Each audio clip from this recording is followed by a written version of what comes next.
What's up, guys? I am running a little bit behind on my video upload schedule. I am trying to do every day. The last couple of days have been a little bit busy, but I am going to try and pump out, sort of catch up over like the next sort of week. I don't want to just sort of do a big dump, but at the same time, I want to catch up.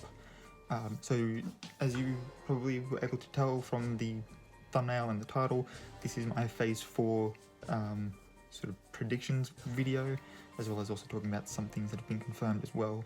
I won't get too much into the confirmations because literally every other Marvel YouTuber has covered them. So, yeah.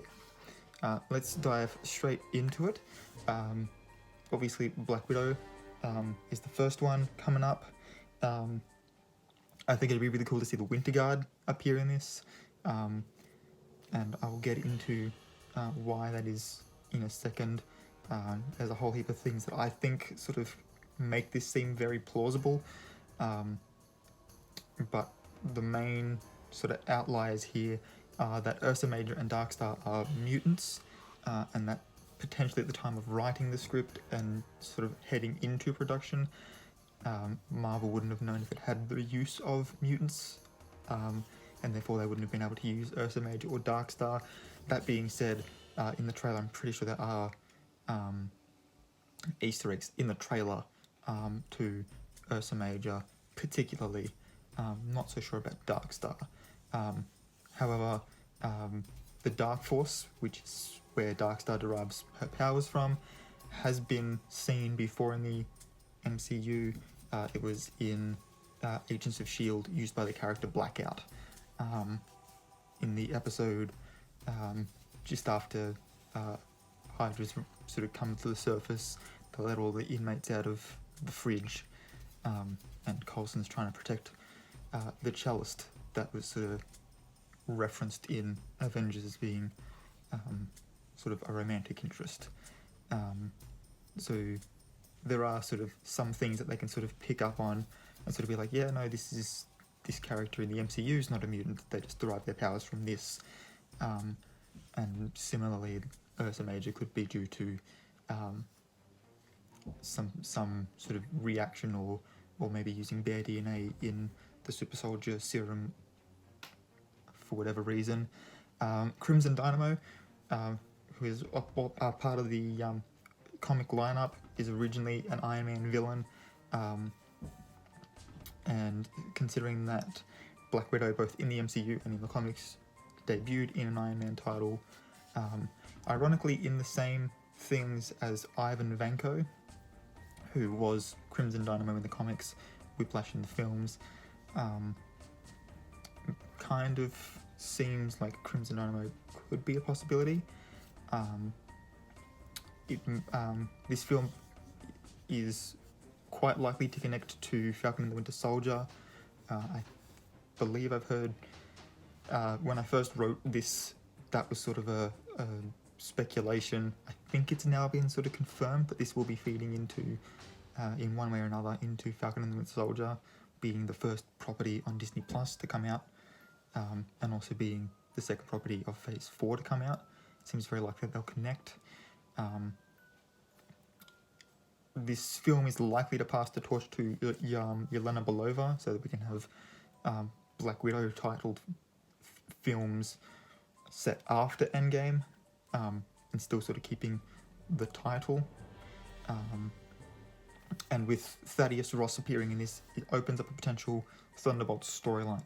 Now, with the characters that I've mentioned having come from Winter Guard, so Ursa Major, Darkstar, Crimson Dynamo, and then of course Red Guardian, as well as having Yelena Belova being Black Widow and Taskmaster having the bow, it seems very likely that there could be a Winter Guard that literally sort of power for power, in a sense, matches the original 6 MCU Avengers, with Crimson Dynamo being Iron Man, Red Guardian being Captain America, Yelena Belova as Black Widow, Taskmaster sort of impersonating Hawkeye, Ursa Major being sort of the muscle, therefore the Hulk, and Darkstar with her sort of more mystical powers being the matchup for Thor, and sort of being the loosest connection there. But if that ends up being something that is sort of at least teased or referenced in this film, I'm going to be one very excited boy. Next is the Eternals. We already know this is going to be introducing Black Knight. We know there's going to be some sort of relationship between him and, I believe it's Cersei, creating a love triangle between him and Cersei and Icarus, which we'll get to see Robb Stark and Jon Snow back on screen together again, with Kit Harington having another magic sword as well. All sorts of fun there. This is the most likely film to introduce the concept of mutants as a broad term to the MCU, may even allude to Apocalypse. There's been some set photos and stuff of some ancient civilization archaeological sites, and so potentially it could allude to Apocalypse, who is the oldest mutant, and sort of, as far as the Marvel Universe is concerned, as far as its timeline's concerned, sort of the first one, but the title of First Mutant going to Namor, because he appeared real world in the comics first. Not much is known about the plot at the moment. I've heard theories from the villains being Druig and Sprite, and not really having much to do with the Deviants, to potentially having the Deviants Gore and Crow being the villains, and having the full Eternals versus Deviants fight going on. All I can say is I would really like them to sort of set up Alaz in this, even just sort of as like a side character, so that we can sort of explore the birth and stuff of Thanos later on. Sort of set up potentially a sort of backstory that, as like a subplot in a future Eternals film, maybe. I think that'd be really cool, but at the same time, I think it's unlikely. I think the MCU is going to want to depart kind of heavily from anything to do with Thanos from here on out. Shang-Chi and the Legend of the Ten Rings, the only sort of news I've heard on this is that it's potentially going to introduce Psylocke, sort of the first big name mutant to the MCU. In the comics, she is also known as Lady Mandarin, among other aliases, and this seems increasingly likely, considering the Easter egg in Endgame referring to Braddock. Most people thought that that was setting up Brian Braddock, Captain Britain, but it could just as easily be referring to Psylocke, who is Betsy Braddock. Doctor Strange in the Multiverse of Madness is sort of the central key in this particular phase, tying everything together. It's going to tie in the Scarlet Witch WandaVision series in. I don't know how that's going to work now that WandaVision's sort of been pushed up in release, but we'll just have to see how that goes. It's going to tie that in, as well as I've heard rumours of it tying in Loki, what with Thor Love and Thunder be releasing so much later. It might sort of reintroduce Loki. Potentially, I've heard that Kid Loki is the most likely way to do it, or maybe even Lady Loki, just so that Thor 4 can continue its tradition of having Loki in its cast.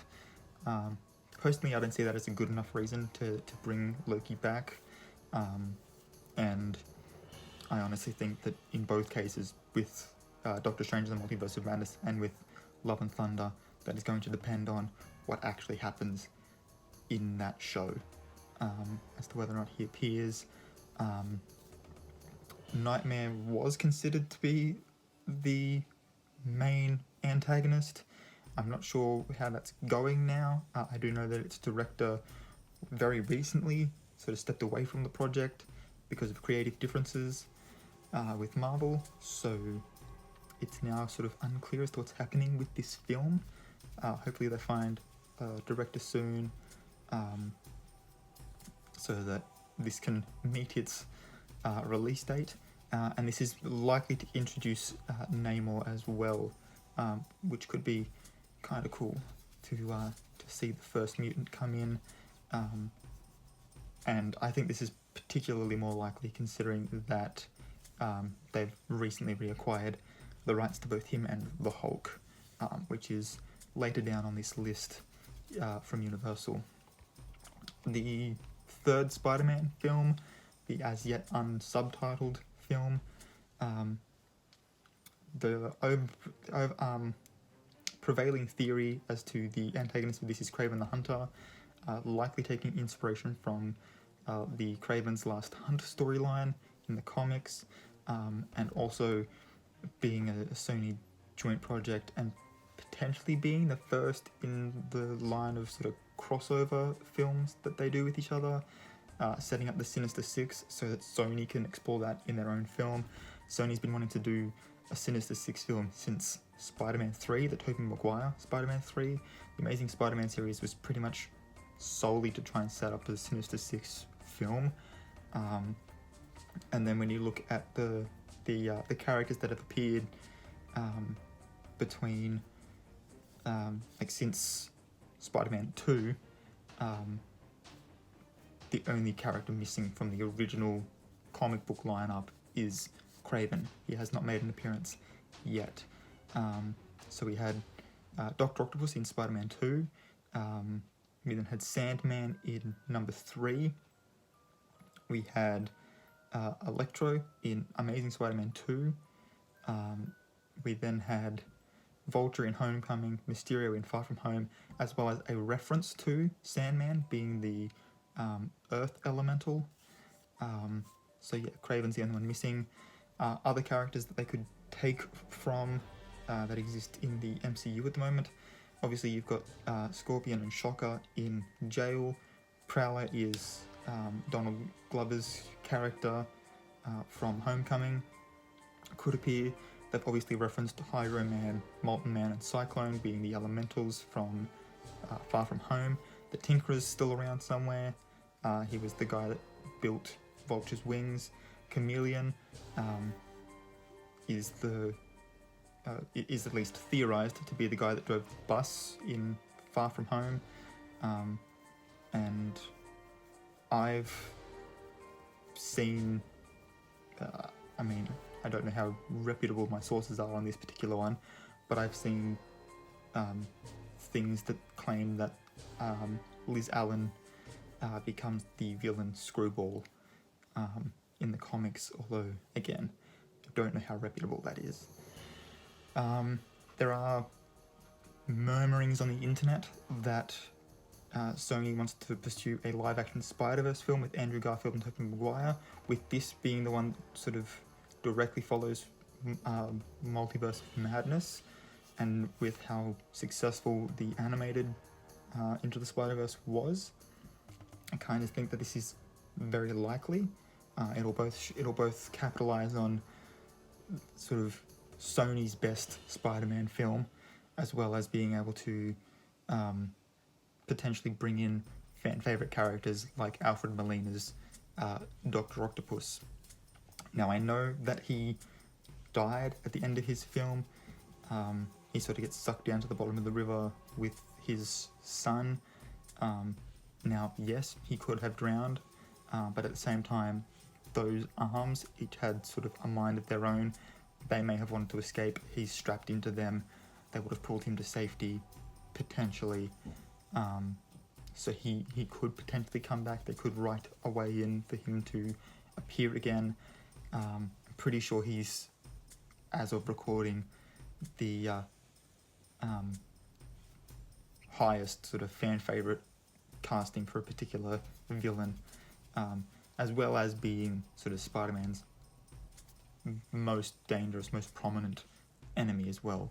It'd be really cool to see Dr. Octopus arrive at some point in the MCU, and with this being the last solo Spider-Man film, it'd be really great to see him here. what with the live action Spider-Verse and everything, and them crossing over, obviously Venom Morbius universe could be crossing over. Morbius comes out later this year, Venom 2 comes out in October, and so with both of, depending on how both of those go, it could cross over with that universe as well. So we'd get the Venom universe, we'd get the Tobey Maguire universe, we'd get the Andrew Garfield universe, and the MCU all sort of colliding into one. Other characters that crossover could potentially bring Rhino, 2 different versions of Green Goblin, depending on how far back in sort of the timeline you want to go. Lizard, Black Cat. I did know, I know that Sony was at one point trying to get a Black Cat Silver Sable movie going, so if they bring Black Cat in, potentially they could bring Silver Sable in and try to just sort of use that as the entry point for making that film. And then if we really want to go into crossing our universes, the only other characters, there's 4 other characters from the PS4 game. So we got Kingpin, who we know is in the MCU, who was played by Vincent D'Onofrio in the Defenders series on Netflix. Mr. Negative, which would be really cool to see. We've got Tombstone, and then from the DLC we've got Hammerhead. Tombstone and Hammerhead seem more like sort of some street level thugs, maybe some opening scenes. I know that the Far From Home was supposed to open with sort of a fight scene between the Manfredi crime family, led by Silvermane, who is another one of the sort of mafia bosses. So opening potentially with a fight against Tombstone's thugs or against Hammerhead could be a nice little way to sort of ease us into, this is what Spider-Man's been doing since we last saw him. Okay, Thor Love and Thunder. Obviously we're going to be introducing Lady Thor. Everyone's excited. It could potentially be debuting Beta Ray Bill. And the villain, the most commonly theorized villain for this one is Amora, the Enchantress. Not to be confused with the one from Suicide Squad. It's DC's. Gore the God Butcher is also a high sort of pick for this film.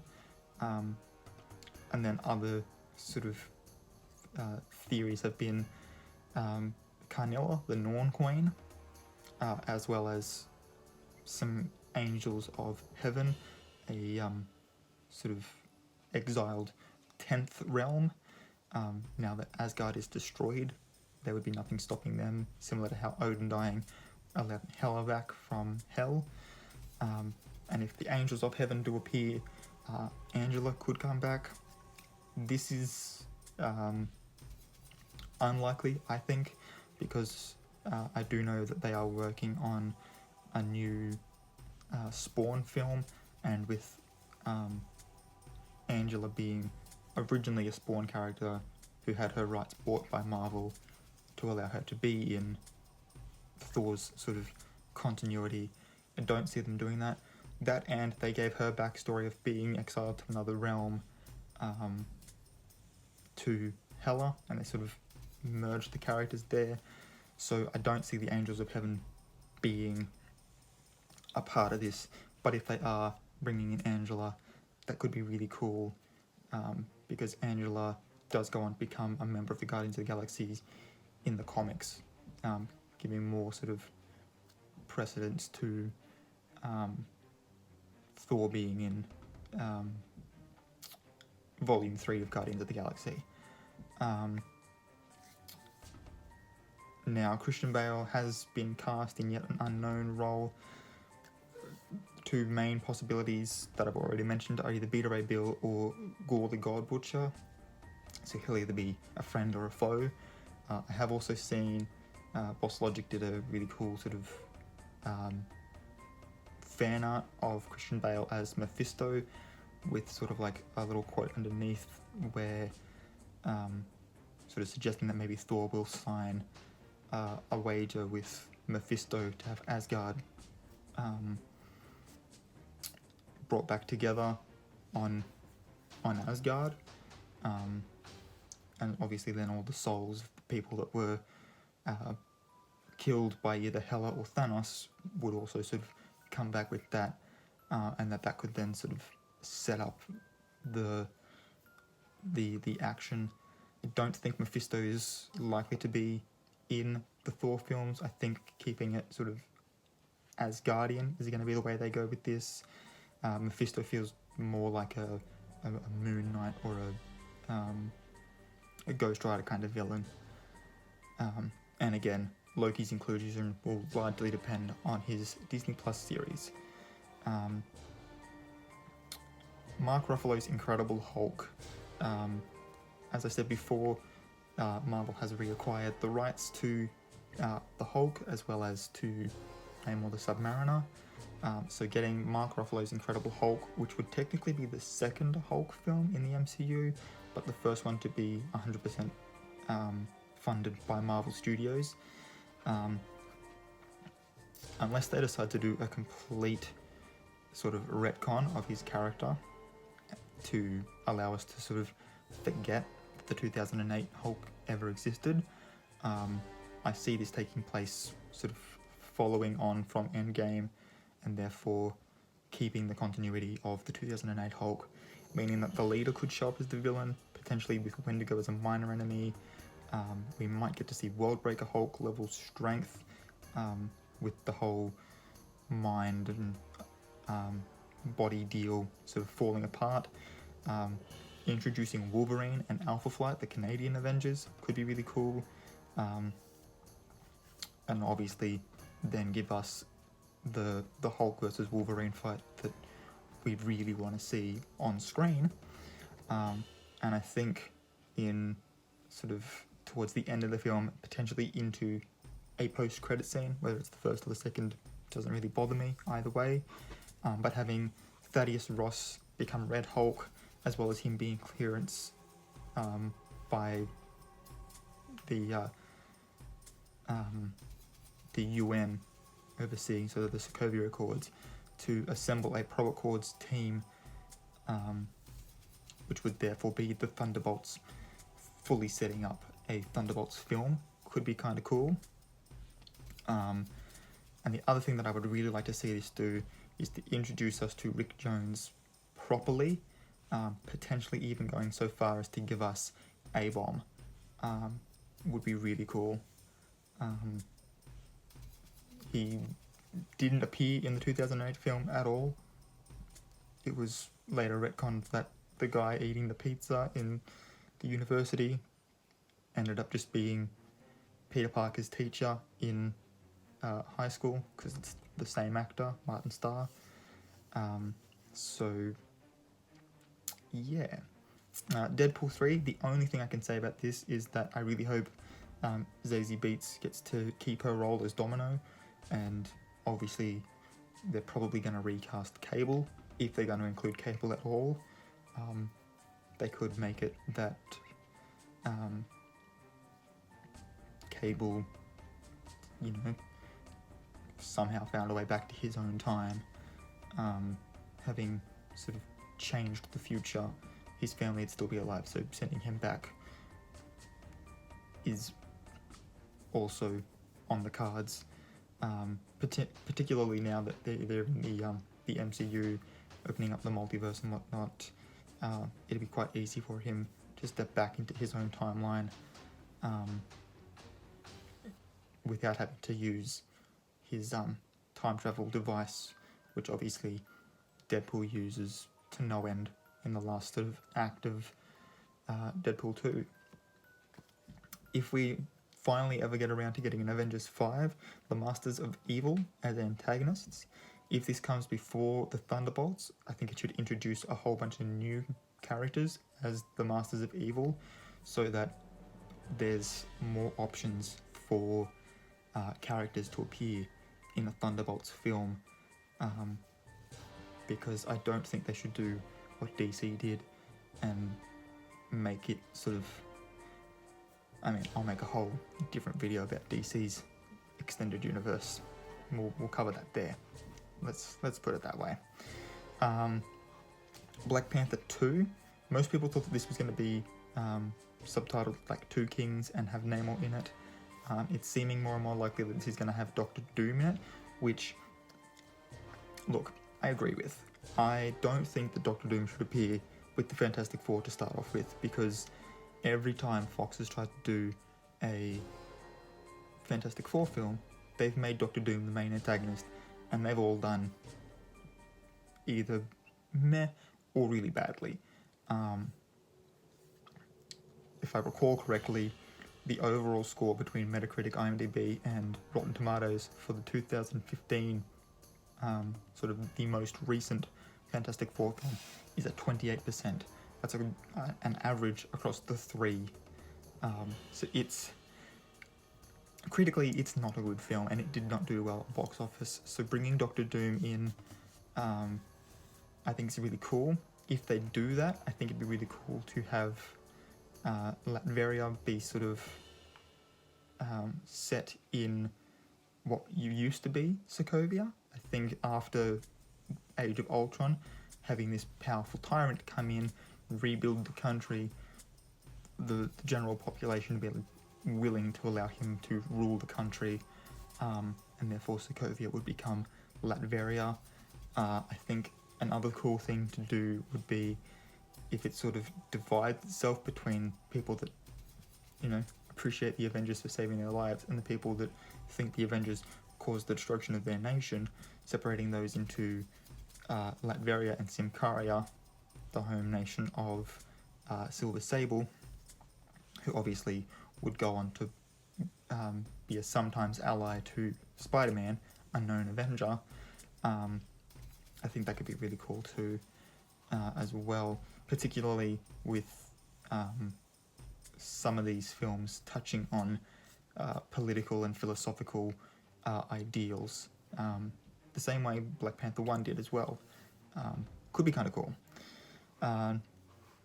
Ant-Man 3 is likely to use Emma Thurman's stature, the lovely young lady that played Cassie Lang in Endgame, which could help set up a Young Avengers film. Other than that, I have no idea who the villain's going to be. The original Ant-Man, they used Yellow Jacket, which was one of the monikers Ant-Man himself used in the comics. The second one had Ghost, which was originally an Iron Man villain, so there's really no being able to predict what the villain of this film is going to be, and with it being so far out, we've literally got nothing to go on. But I think having stature in there is more than a given at this point. Pretty much everywhere I've gone to find any sort of prediction on this, that's been the one thing connecting them all. The Morbius crossover, as I mentioned before, could extend into the confirmed Blade film, which we've also got no other details on apart from who's playing Blade. I personally agree and disagree with the casting. Obviously, I think Mahershala Ali is going to do an amazing job as Blade, but at the same time, he did play Cottonmouth in Luke Cage, which is technically part of the MCU, unless they're trying to distance themselves from that being the Netflix universe, the same way that the Agents of S.H.I.E.L.D. and stuff are in sort of their own sort of parallel timeline and not in the main universe. If that's what they end up doing, then yeah, go for it. Captain Marvel 2 is very likely to use Teyonah Parris's Photon. I believe she's appearing in WandaVision first, but if they're going to make her this grown-up Monica Rambeau, it's likely by the time Captain Marvel 2 comes around that she'll get her powers and become Photon, again leading towards a Young Avengers film. And I think it'd be really cool to see them face off against the Gladiator, and therefore introducing the Shia into the MCU. The Queen of the Shia, Lilandra, is in one of the storylines a love interest for Professor X of the X-Men, so that again would help sort of introduce the wider world of the mutants from the comics into the films, while still sort of keeping it space themed. Could be kind of cool. The Fantastic Four, I'm gonna say, are gonna face off against Kalurt or Pyborg. And I reckon the Silver Surfer and maybe a moon-based Inhumans, and sort of rework that TV show because it only made one season, didn't do very well. Can kind of see them wanting to revisit that and retcon the TV show from not being canon. So having that and recasting them to further sort of separate themselves from it.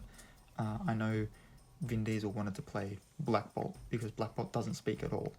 And that would mean that if Black Bolt and Groot are on screen at the same time, you'd have both Vin Diesel's body and his voice, which would be kind of cool. A nice little sort of meta joke for the behind-the-scenes fans of the MCU. Guardians 3 is going to be following Rocket and Drax. The villains supposedly the High Evolutionary is what I've seen the most. There are other people out there trying to say that it's other things, but I reckon the High Evolutionary is the most likely one. Star-Lord and Nebula are obviously going to be looking for 2014 Gamora to try and sort of catch her up to speed, bring her back to the Gamora she was in Infinity War. Adam Warlock, Moondragon, and Quasar, Phyla-Vell, are pretty likely to appear as well. I have a full theory on this. I will make that later on in the month. Because of all of these films, Guardians 3 is the one that I'm looking forward to the most. I'm kind of upset that James Gunn got fired for a bit there and postponed this film for quite a bit. So hopefully we can get what it is that we want. I reckon the X-Men, or at the very least, definitely mutants, will be increasingly introduced going in towards Phase 6. I think potentially an X-Men film is going to be somewhere in Phase 6, potentially right before the big team-up film of this new saga, being whatever it is. There's a lot of people that think it might include something like Secret Wars, or trying to think of the other storyline. I think it might be the 2015 Secret Wars, actually, now I think about it, not the original one from like 1984. But there's a lot of people thinking that it might be that, and working from the Skrull infiltrators, bringing in Peak, which is also run by a mutant. Abigail Brand is a mutant. So potentially that. If that's going to be what it is, having the Shi'ar involved, having the Kree involved, and having the Skrulls involved, would also allow them to address sort of the Kree-Skrull war thing. Potentially you could bring in Battleworld if you wanted to. There's a whole heap of stuff they could do, if that's where they're going to be going with it. I see it more as being an Annihilation Wave as the next sort of big bad, and bringing in like Galactus, who I think in the MCU is going to be a Celestial. So far, the two Celestials we know of have followed the name, comma, title, formula.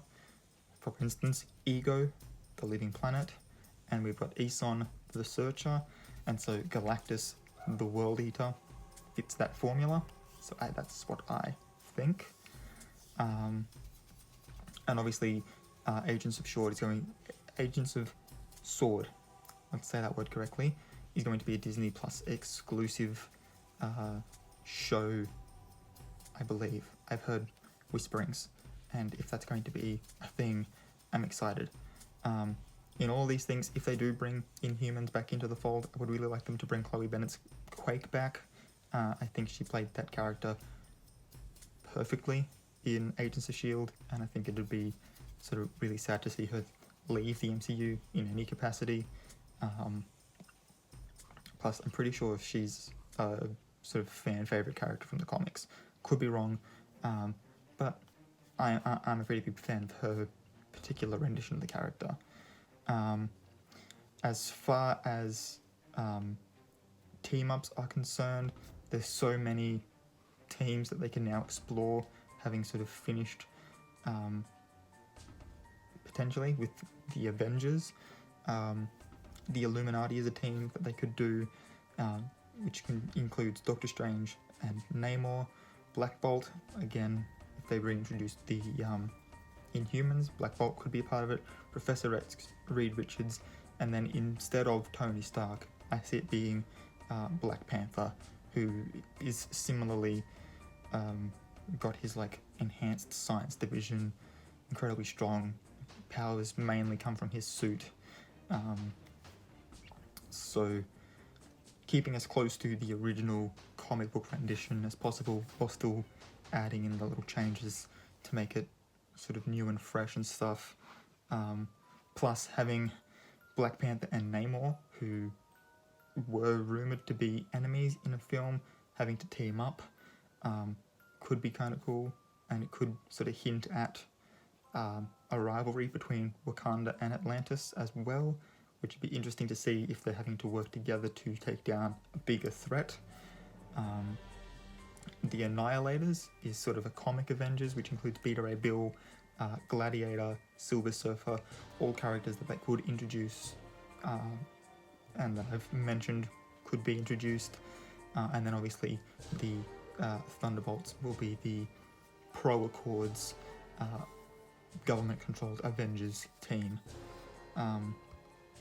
If they do a New Warriors / Young Avengers anything, I think having that as a Disney Plus show, and even crossing it over with like a Cloak and Dagger, The Runaways, again, Chloe Bennett's Quake coming in, I think that'd be